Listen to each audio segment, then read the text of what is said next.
Monday है तो आज नंबर ऑफ क्वेश्चंस थोड़े ज्यादा रहेंगे, तो उनको हल्के हल्के पढ़ते हुए हम लोग शुरुआत किया जाएगा, ठीक है ना। और एकदम एसएससी एग्जाम सिस्टम में सुधार करो, आंदोलन जारी रहेगा पढ़ाई के साथ भी। पहला, भारतीय अंगदान दिवस निम्न में से किस दिन मनाया जाता है, बताइएगा। भारतीय अंगदान दिवस निम्न में से किस दिन मनाया जाता है। जरा मेरी एक बात समझना मेरे दोस्त, हम लोग की एक बात जो बहुत ज्यादा जरूरी है कि भारतीय अंगदान दिवस मनाया क्यों जाता है। सर ऐसा हुआ था कि समय था 3 अगस्त का और वर्ष था 1994। 3 अगस्त 1994 ईस्वी को पहली बार किसी मृत, जैसे लोग मरने से पहले अपनी इच्छा जाहिर कर देते हैं कि मैं अपना ये अंग दान करना चाहता हूं, तो मृत दाता हृदय प्रत्यारोपण, मृत दाता, सिर्फ दाता नहीं कि जिंदा व्यक्ति हृदय निकाल के लगा दिए, जब कोई मर गया तो वो व्यक्ति क्या हो गया, मृत हो गया, उसने अपनी इच्छा जाहिर की थी तो वो मृत दाता हो गया, हृदय प्रत्यारोपण, ठीक है ना। हृदय प्रत्यारोपण इसी दिन भारत में पहली बार हुआ था, ठीक है ना। प्रत्यारोपण ये भारत में पहली बार हुआ था 3 अगस्त 1994 को। और आपको बात बताएं, तब से अब सन 2000 आपके क्या कहा जाता है 2022 में ये डिसीजन हुआ कि इसको 3 अगस्त को मनाया जाएगा। नहीं, उससे पहले यही चीज मनाई जाती थी 27 नवंबर को। तो अब 27 नवंबर को न मना करके 2022 ईस्वी में ये डिसीजन दिया गया कि भैया हृदय प्रत्यारोपण दिवस हम कब मनाएंगे, 3 अगस्त को मनाएंगे, ठीक है ना। 3 अगस्त को मनाएंगे। अगले पॉइंट पे आएंगे और देखेंगे अगला पॉइंट क्या रहेगा। गोमती नगर रेलवे स्टेशन को निम्न में से किस राज्य का पहला प्राइवेट रेलवे स्टेशन घोषित किया गया है, बताइएगा। गोमती नगर रेलवे स्टेशन को भारत का पहला रेलवे स्टेशन। शुभम सक्सेना, ये क्लास में अभी 1 घंटा पढ़ो, वी वांट रेलवे रिफॉर्म, अभी 1 घंटे बाद करना। तुम्हारा क्लास में वो नहीं देख रहा है कोई, क्या कहते हैं, रेलवे मिनिस्टर यहाँ पे नहीं खड़े हैं, आशुतोष खड़े हैं, उसके लिए दंगा बवाल किया जाएगा सुबह 10 बजे के बाद। पहले ऑफिस खुलने दो, पढ़ नहीं रहा है रेलवे रिफॉर्म, नालायक कहीं के। हो रहा है ना, पढ़ाई करो, अभी पढ़ाई के समय पढ़ाई कर लो 1 घंटे। गोमती नगर रेलवे स्टेशन को निम्न में से किस राज्य का पहला private station, sir Uttar Pradesh का पहला प्राइवेट रेलवे स्टेशन। लेकिन जरा एक बात समझना, यहाँ पे लोग क्या समझेंगे कि अब ये प्राइवेटाइजेशन हो गया। प्राइवेटाइजेशन किन चीजों का हुआ है वो भी जरा समझना। रेलवे में जो आपको वहां का इस तरीके की चीजें, जैसे कि साफ सफाई, ठीक है ना, जैसे कि साफ सफाई अब वहां का प्राइवेट कंपनी देखेगी, साफ सफाई प्राइवेट कंपनी देखेगी। दूसरी चीज जरा समझना कि वहां पे यात्री सुविधा, यात्री सुविधा वहां पे अब प्राइवेट कंपनी देखेगी। यात्रियों की सुविधा के लिए उनको बैठने को अच्छा चेयर टेबल कुर्सी मिल जाए, वहां पे गंदगी ना हो, रख रखाव, ये देखेगी वो प्राइवेट कंपनी। और पार्किंग की सुविधा, ठीक है ना, पार्किंग सुविधा ये देखेगी प्राइवेट कंपनी। कई लोग सिर्फ मतलब जैसे आलोचना के लिए तो आजकल हम ही लोग एसएससी में सरकार की आलोचना में लगे हैं, बिल्कुल सही है कि एसएससी और रेलवे का रिफॉर्म होना चाहिए, बदला, लेकिन जो सच है वो सच है। अब ये चीजें प्राइवेट बदली जाएंगी। अब आधे लोग, पूरे लोग क्या कहेंगे, देखे रेलवे प्राइवेट हो गई। रेलवे का अब तुम जरा समझना, जैसे टिकट बेचना, ठीक है ना, टिकट बेचना, सुरक्षा, यात्री सुरक्षा, टिकट बेचना या फिर यात्री सुरक्षा जैसी चीज, या फिर आपके ट्रेन सुरक्षा, ये सब भारत सरकार अपने पास ही रखेगी, ये किसी प्राइवेट को नहीं दिया जा रहा है। समझे, देखो गांव देहात शहर मोहल्ला जिला में क्या समझाया जाएगा, हे देखो सरकार ने बेच दिया रेलवे स्टेशन को, ये समझाया जाएगा। लेकिन कम से कम एक पढ़े लिखे व्यक्ति के तौर पे आप जानो कि क्या चीज प्राइवेट कंपनियों को दिया गया है। क्या दिया गया है कि तुम प्राइवेट कंपनी वालों साफ सफाई करो रेलवे स्टेशन का, रेलवे स्टेशन पे यात्रियों की सुविधा, पानी पीने के लिए टॉयलेट रूम, ये सब ध्यान दो। तुम रख रखाव का ध्यान दो, कोई टेबल कुर्सी टूटी तो नहीं, कहीं सीमेंट उमेंट उखड़ा तो नहीं, कहीं पेंट वेंट गंदा तो नहीं हुआ है। तुम पार्किंग सुविधा का ध्यान दो। ये सारी चीजें दी गई हैं प्राइवेट कंपनी के पास, प्राइवेट ये। और सरकार ने अपने पास क्या रखा हुआ है, उसने बोला बाकी सारी चीजें हमारे पास रहेंगी, तुम्हारे पास भेजने की जरूरत नहीं है, ठीक है ना। तो ये बात याद रखिएगा। तो उत्तर प्रदेश का गोमती नगर रेलवे स्टेशन भारत का पहला, उत्तर प्रदेश का पहला प्राइवेट रेलवे स्टेशन घोषित किया गया है, ये याद रखेंगे। अगला क्वेश्चन आ जाओ। शशि प्रकाश गोयल को हाल ही में किस राज्य का मुख्य सचिव नियुक्त किया गया है, ठीक है ना।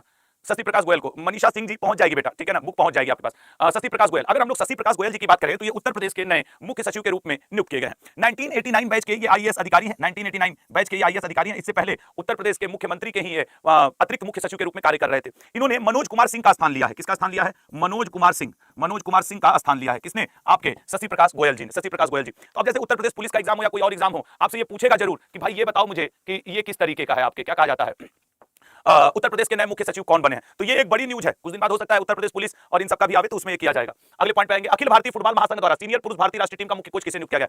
अच्छा एक बात बताएंगे, जैसे क्लास तो चल रही है लेकिन इसमें से लखनऊ वगैरह से और अन्य राज्यों से जो लड़के हों, अपनी जगह एसएससी और रेलवे का जितना विरोध कर सकते हैं, ये मारपीट वाला नहीं, धरना प्रदर्शन वाला नहीं, एप्लीकेशन के माध्यम से, सरकारी दफ्तरों में जाकर के ज्ञापन देने के माध्यम से कि सर एसएससी के एग्जाम में, रेलवे के एग्जाम में सुधार करिए, वो करना शुरू रखो। अखिल भारतीय फुटबॉल महासंघ द्वारा सीनियर पुरुष भारतीय राष्ट्रीय टीम का कोच किसे बनाया गया है, खालिद जमील को बनाया गया है। ये है खालिद जमील जी। खालिद जमील जी की बात किया जाए तो 2023-24 और 24-25 का बेस्ट कोच का अवार्ड भी इनके पास है, ठीक है ना, बेस्ट कोच का, पुरुष कोच ऑफ द ईयर का अवार्ड भी इन्हें मिला हुआ है। ये अब भारतीय पुरुष टीम के साथ खालिद जमील जी अगले वर्ष तक जुड़े रहेंगे। ये इस नीति के लिए भी किया गया है कि भाई जब तक अपने देश के लोगों को आप वरीयता नहीं दोगे वो कहां से अंतरराष्ट्रीय बन पाएंगे। अब जैसे अरमांडो कोलाको और शब्बीर अली, ये लोग भी लाइन में थे कि हमें कोच बना दो, लेकिन इनके ऊपर खालिद जमील जी को वरीयता दिया गया इस बात के लिए भी कि भाई जब अपना कोई व्यक्ति कोचिंग देगा भारत को, दिल से देगा। दूसरी चीज वो अंतरराष्ट्रीय स्तर पे भी तो ग्रूम होगा। तो ये एक अच्छी पहल है कि भाई टीम के जितने लोग लखनऊ से हैं, लल्ला हो सकता है कि आज देर शाम मैं लखनऊ रहूं, क्योंकि लखनऊ से भी इस आंदोलन की थोड़ी शुरुआत करनी है। तो अगर मैं आपको शॉर्ट्स के माध्यम से बताऊंगा तो आप लोग सहयोग करिएगा, क्योंकि दिल्ली इलाहाबाद हर जगह चल रहा है। तो हमने निर्णय लिया कि भाई कुछ और भी जगहों से इसको स्टार्ट किया, जैसे बुलंदशहर, मेरठ, लखनऊ, बनारस, इन शहरों से भी एसएससी और रेलवे की लड़ाई को जारी रखा जाए। सही है कि नहीं। भारतीय नौसेना के उप प्रमुख निम्न में से किसे नियुक्त किया गया है। भारतीय सेना का उप प्रमुख, देखो ये उप प्रमुख 47वें उप प्रमुख हैं, 47वें उप प्रमुख, ये भारतीय नौसेना के 47वें उप प्रमुख है। नाम है संजय वात्स्यायन जी, ठीक है, नाम है संजय वात्स्यायन जी। इन्होंने कृष्णा स्वामीनाथन जी का नाम जगह लिया है। किसका जगह लिया है, कृष्णा स्वामीनाथन, ठीक है ना, कृष्णा स्वामीनाथन, नाथन जी की जगह, जी की जगह लिया, ठीक है ना, जगह लिया, कृष्णा स्वामीनाथन जी का जगह लिया है संजय वात्स्यायन ने, ठीक है, संजय वात्स्यायन, ये है वाइस एडमिरल संजय वात्स्यायन, भारतीय नौसेना के 47वें उप प्रमुख के रूप में चुने गए हैं, तो ये आपको ध्यान देना होगा, ठीक है। अगले क्वेश्चन पे आएंगे। वैसे दो ही बात पूछ सकता है, या तो ये किस नंबर के बने हैं या तो नाम क्या है। बहुत कम ऐसा चांस होता है जिसमें कि वो क्या कहा जाए कि वो ये पूछे कि ये कहां से, मतलब कि इन्होंने किसका स्थान लिया है, ठीक है ना, इन्होंने किसका स्थान लिया है। चलिए अगले पॉइंट पे आएंगे। आर्द्र भूमि पर रामसर कन्वेंशन के पक्षकारों के सम्मेलन में 15वीं बैठक किस देश में आयोजित की गई है। आर्द्र सम्मेलन पे 15वीं बैठक, किसी को बाहर से भेजिएगा पीसीआर मेंबर को। हाँ, आर्द्र भूमि पर रामसर कन्वेंशन के पक्षकारों के सम्मेलन की 15वीं बैठक किस देश में आयोजित की गई है। सर सी ऑप्शन जिम्बाब्वे में, ठीक है ना, सी ऑप्शन जिम्बाब्वे में। देखो इससे पहले जो 14वीं बैठक हुई थी, अगर आपको याद हो 14वीं बैठक, इससे पहले जो 14वीं बैठक हुई थी वो चीन के, चाइना के वुहान नामक शहर में हुई थी, चाइना के वुहान में 14वीं। अब कौन सी बैठक हो रही है, ये हो रही है 15वीं। तो पिछला वाला भी हम लोग को अपडेट रखना होगा कि 15वीं। अच्छा, विक्टोरिया फॉल्स, सबसे बड़ी बात है कि जैसे ये जिम्बाब्वे का पुराना नाम हुआ करता था रोडेसिया, ये जिम्बाब्वे के एक उसमें हो रहा है नेशनल पार्क में, उसका नाम है विक्टोरिया फॉल्स नेशनल पार्क। तो अब हो सकता है कि आपसे पूछ दे कि हाल ही में चर्चा में रहा विक्टोरिया फॉल्स नेशनल पार्क कहां पे है, तो सर जिम्बाब्वे में है, ठीक है ना, राजधानी हरारे है, जिम्बाब्वे का प्राचीन नाम रोडेसिया हुआ करता था, वहीं पे कॉन्फ्रेंस ऑफ पार्टीज 15 की बैठक हो रही है, ठीक है ना। तो अब देखना नेशनल पार्क वगैरह पूछता है ना, तो ये आपसे पूछ सकता है कि भाई विक्टोरिया फॉल्स राष्ट्रीय उद्यान कहां पे स्थित है, ठीक है ना, या फिर 14वां भी पूछ सकता है, ठीक है ना, या फिर 14वां भी पूछ सकता है। अगले क्वेश्चन पे आएंगे और देखेंगे अगला क्वेश्चन क्या है। अगले क्वेश्चन पे आ जाओ भाई। भारत तो रामसर स्थल में शामिल है। हाल ही में लॉन्च किए गए एशियाई रग्बी अंडर 20 चैंपियनशिप के शुभंकर का क्या नाम है।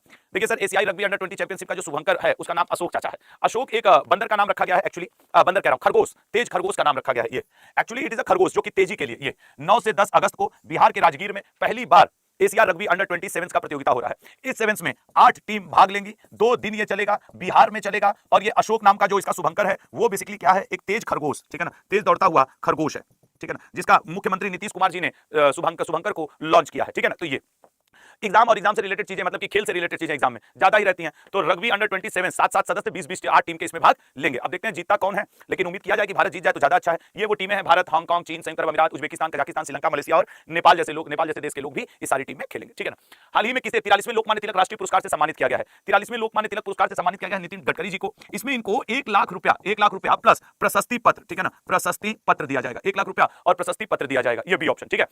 तो नितिन गडकरी को 43वें लोकमान्य तिलक राष्ट्रीय पुरस्कार से सम्मानित किया गया है। आपके क्या कहा जाता है, महाराष्ट्र के मुख्यमंत्री देवेंद्र फडणवीस जी ने सम्मानित किया है। तो ये भी आप याद रखेंगे। इस पुरस्कार की स्थापना 1983 में की गई थी। पुरस्कार की स्थापना 1983 में। औपचारिक विश्राम गृह अवकाश योजना शुरू करने वाला पहला राज्य। यार अगर हर क्वेश्चन को अभी एक्सप्लेन किया जाएगा तो बड़ा टाइम हो जाएगा, 20-25 क्वेश्चन है, खत्म ही नहीं हो पाएगा। हो गया है सर, अच्छी। हाँ भाई देखो, 1 हफ्ते 8 दिन तो लगेंगे लल्ला। औपचारिक विश्राम अवकाश योजना सिक्किम में शुरू की गई है, ठीक है ना। एक्चुअली इसमें क्या है, ये योजना क्या है, जैसे मान लो कोई राज्य सरकार का कर्मचारी है, राज्य सिक्किम राज्य सरकार। अब उस वर्कर ने 5 वर्ष लगातार अपना जॉब किया है, संडे उंडे को हटा दो, लगातार अपने जॉब को उसने किया है। और ऐसा सिक्किम का वर्कर जिसने की 5 वर्ष लगातार अपने जॉब को किया है, उसको अब अगर छुट्टी की जरूरत है तो सिक्किम राज्य सरकार ने कहा है कि हम उसको 365 दिन तक की लगातार छुट्टी दे सकते हैं और उस दौरान हम उसको 50% वेतन भी देंगे। ऐसा नहीं होगा कि हम उसको वेतन ना दें। तो ये है, ठीक है ना। देखो उसने कहा है सिक्किम राज्य सरकार ने कि 365 दिनों से लेकर मैक्सिमम 1080 दिन तक की हम उस व्यक्ति को छुट्टी दे सकते हैं और उस दौरान वो अपना 50% सैलरी भी ले सकता है। इससे क्या होगा, अगर तुम ये देखो तो करीब 2.5-3 साल की बात हो गई, ठीक है ना, करीब 3 साल तक, 1 साल से लेकर 3 साल तक की वो छुट्टी ले सकता है। अब मान लो कोई यंग एज का लड़का लड़की है, 22-23-24 साल में सरकारी नौकरी ले 5 साल करके सिक्किम का, और फिर IAS PCS की भी तैयारी कर सकता है। हर तरीके की चीजें हैं, ठीक है ना, हर तरीके की चीजें अवेलेबल है। तो ये सिक्किम राज्य सरकार की औपचारिक विश्राम अवकाश योजना ये एक शुरू की गई। अब ये उन्हीं के लिए जो परमानेंट है, राज्य सरकार के कर्मचारी हैं, सबके लिए नहीं है। भारत के अंतरिक्ष नायक शुभांशु शुक्ला के सम्मान में किस शहर में एक नई सड़क का नामकरण किया जा रहा है। सर नई सड़क का नामकरण लखनऊ में किया जा रहा है। एक्चुअली इनका घर लखनऊ में। अच्छा मैं आपको ये भी बता रहा हूं, आज हम लोग देखो एक समझ, 1 मिनट नहीं तुम लोग कहोगे, कमेंट को मैं लेकर के समझाना चाहूंगा। एक स्टूडेंट है सब कुंटल घोष, सर वरदान बैच कब लॉन्च करेंगे। समझ वरदान बच्चा, मैं 1 मिनट सब लोग रुक जाना, 1 मिनट लल्ला वरदान आएगा। ऐसा नहीं है कि वरदान, आजकल मैं आंदोलन के चक्कर में आप ही लोग की ये लड़ाई, अभी यहां से फ्री होऊंगा ना तुरंत धरना स्थल पे पहुंचूंगा, तो वरदान बैच आएगा। और मैं समझता हूं इसके लिए 15 अगस्त आजादी का डेट फिक्स कर दिया जाए, क्योंकि देखो जितने लोगों का MTS हवलदार वगैरह का एग्जाम है उसकी डेट 20 सितंबर है लल्ला, 20 सितंबर। तो मुझे पढ़ाना 15, 20, 25 दिन है इस बैच में, तो अगर मैं 25 अगस्त से भी पढ़ाऊंगा ना तो भी इसको खत्म कर लूंगा। तो मेरा आपसे रिक्वेस्ट है कि आजकल थोड़ा सा आंदोलन के चक्कर में और आप लोग जान रहे हो कि समय उसमें जाता है बहुत ज्यादा, अभी यहां से क्लास लेके फिर तुरंत निकलना है। ऐसी स्थिति में मुझे थोड़ा 4-5 दिन का समय दे दो, लेकिन वरदान बैच आएगा, ये मैं आपसे वचन देता हूं। वरदान बैच आएगा, ये मैं वचन देता हूं। ये कंप्लीट जीके जीएस का बैच होगा, अभी नहीं, लेकिन चूंकि समझना मेरी बात को थोड़ा सा, तो अगर आप लोग क्लियर हो गए हो तो 111 लिख दो कि हाँ सर क्लियर है, ये चीजें क्लियर है सर। क्योंकि देखो एग्जाम तो होगा, ऐसा तो है नहीं कि सरकार एग्जाम नहीं लेगी, एग्जाम लेगी और जरूर लेगी एग्जाम, तो उसकी तैयारी भी होनी चाहिए। लखनऊ, अब ये शुभांशु शुक्ला जो कि अंतरिक्ष में अभी कुछ दिनों पहले अमेरिकन प्रोग्राम के अंतर्गत नासा के द्वारा भेजे गए थे। उत्तर प्रदेश, अब ये यूपी पुलिस वाले सब एग्जाम में इंपॉर्टेंट बनेगा। उत्तर प्रदेश सरकार ने ये डिसीजन लिया है कि भैया हम इनका जो गोमती नगर साइड इनका घर है, त्रिवेणी नगर, क्षमा करेगा, त्रिवेणी नगर में बनने वाला शुभांशु शुक्ला मार्ग सीधे शुक्ला के पैतृक घर तक जाएगा, जो लखनऊ नगर निगम ने बोला है कि इसके लिए हम 10 लाख रुपया का बजट भी स्वीकृत किए हैं, ठीक है ना। अब वो 150 मीटर ही लंबी सड़क है, थोड़ा सा इनके जैसे होगा मेन रोड से उधर रोड वैसी नहीं गई होगी तो पक्का करवा के काम कर लिए, ठीक है ना। तो ये बात आप याद है। 17 अगस्त 2025 को शुक्ला जी जो है, शुभांशु शुक्ला अपने घर आ रहे हैं, तो उसी सम्मान में ये सब किया जा रहा है, ठीक है ना, उसी सम्मान में ये सब किया जा रहा है। अगला, यू न्यो साव को निम्न में से किस देश का प्रधानमंत्री, सर यू न्यो साव म्यांमार के नए नए प्रधानमंत्री बनाए गए हैं। यू न्यो साव ये हैं यू न्यो साव जी, जो कि म्यांमार के प्रधानमंत्री बनाए गए हैं। इन्होंने यू न्यो साव ने इससे पहले अपने आर्मी में भी काम किया हुआ है। तो अभी यार इतना ज्यादा याद रखने का क्या ही मतलब है, तुम खाली इतना याद रखो, इसका नाम याद रखो, यू न्यो साव का, ठीक है ना। अगले पॉइंट पे आएंगे।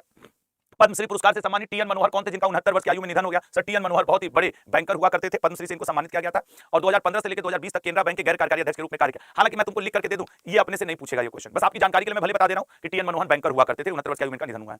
निम्न में से किस दिन दादर, ये पूछ सकता है, हम लोग एसएससी रेलवे वाले छात्र हैं ना, तो पूछ सकता है, निम्न में से किस दिन दादर नगर एवं हवेली मुक्ति दिवस। 1954 में पुर्तगालियों से इसके ऊपर हम लोगों ने अगला झगड़ा शुरू कर दिया था और फिर हम लोगों ने दादर नगर हवेली को भारत के कब्जे में ले लिया था। तो ये 1954 को दादर नगर हवेली मुक्ति दिवस मनाया जाता है। आजादी के काफी बाद यहां से पुर्तगालियों का जाना हुआ था। चूंकि 2 अगस्त 1954 को पुर्तगालियों से आजाद हुआ था, इसलिए हम लोग आजादी के उपलक्ष्य में हर साल 2 अगस्त को दादर नगर हवेली मुक्ति दिवस के रूप में मनाते हैं, ठीक है ना। तो ये बात आप याद रखेंगे। अगले पॉइंट पे आएंगे। राष्ट्रीय पर्वतारोहण दिवस निम्न में से किस दिन मनाया जाता है। राष्ट्रीय पर्वतारोहण दिवस निम्न में से किस दिन मनाया जाता है। पर्वतारोहण दिवस सर सी ऑप्शन 1 अगस्त को मनाया जाता है राष्ट्रीय पर्वतारोहण दिवस। तो 1 अगस्त को जो ये राष्ट्रीय पर्वतारोहण दिवस मनाया जाता है, इस राष्ट्रीय पर्वतारोहण दिवस को मतलब एडवेंचरिंग के लिए, इसके बाद एक सेशन लगाया क्या, जरा देखना, तो यहीं से देख लो ना। राष्ट्रीय पर्वत यहीं देख के मुझे तुरंत बताओ, उसके हिसाब से मुझे कुछ बात है बच्चों से करना है। तो फिजिकल और मेंटल हेल्थ को फायदेमंद मतलब और अच्छा करने के लिए इस तरीके के दिवस को मनाया जाता है 1 अगस्त को, ठीक है ना, 1 अगस्त को मनाया जाता है। अगले पाएंगे। विक्रम साराभाई अंतरिक्ष केंद्र का नया निदेशक किसे नियुक्त किया गया है। विक्रम साराभाई अंतरिक्ष केंद्र का नया निदेशक किसे नियुक्त किया गया है? अच्छा मैं बताता हूं। देखो एक काम करना है, जस्ट इसका आज वो करना, मैं 1 मिनट में आपके साथ बात होता हूं। तो ये तो इंपॉर्टेंट बनेगा सर, डॉक्टर ए राजन, ठीक है ना। मेरी आवाज अभी आएगी, 1 मिनट रुकना, मैं रोक रहा हूं।